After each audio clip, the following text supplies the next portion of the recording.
Ang susunod na programa ay rated PG. Ito ay nangangailangan ng patnubay at gabay ng magulang para sa mga batang manunood. Ang bilis bumalik ng karma kay Joanna dahil tinalo siya ni Ina sa restaurant feud. Hindi lang siya nilampaso ni Ina kundi napahiya pa siya sa mga manonood. Palaisipan pa rin kay Joanna kung sino ang benefactor ni Ina at hindi niya titigilan si Ina hanggat hindi niya natutuklasan kung sino ang taong tumutulong kay Ina.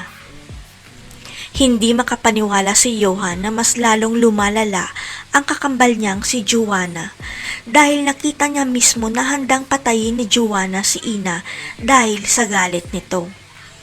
Ang hindi maintindihan ni Johan kung bakit mas concern pa siya sa kalagayan ni Ina kaysa sa kapatid niya, ang hindi niya alam ay isang dugo lang pala ang pinanggalingan nila.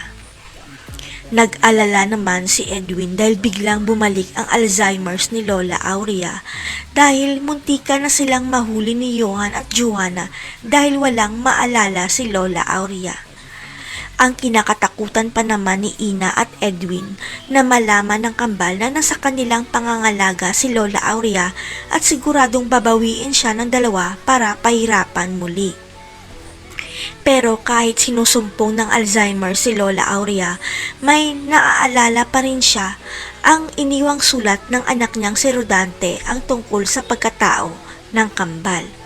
Kaya nang bumuti ang kondisyon ni Lola Aurea, inutusan niya si Edwin na ipa-DNA test si Joanna, Johan at Ina para malaman niya kung sino ang tunay na mga anak ni Rodante.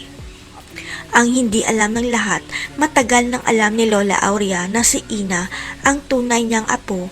Ito ang dahilan kaya tinulungan niya si Ina na makapagpatayo ng bagong restaurant. Ang nais malaman ni Lola Aurea kung sino ang isa pang anak ni Rodante at tama ang kutob niya dahil si Johan ang kamatch niya, ibig sabihin hindi nila kadugo si Joanna. Ilalantad na kaya ni Lola Aurea kay Johan na si Ina ang tunay niyang kapatid? Matanggap naman kaya ni Johan na magkapatid pala sila ni Ina? Abangan.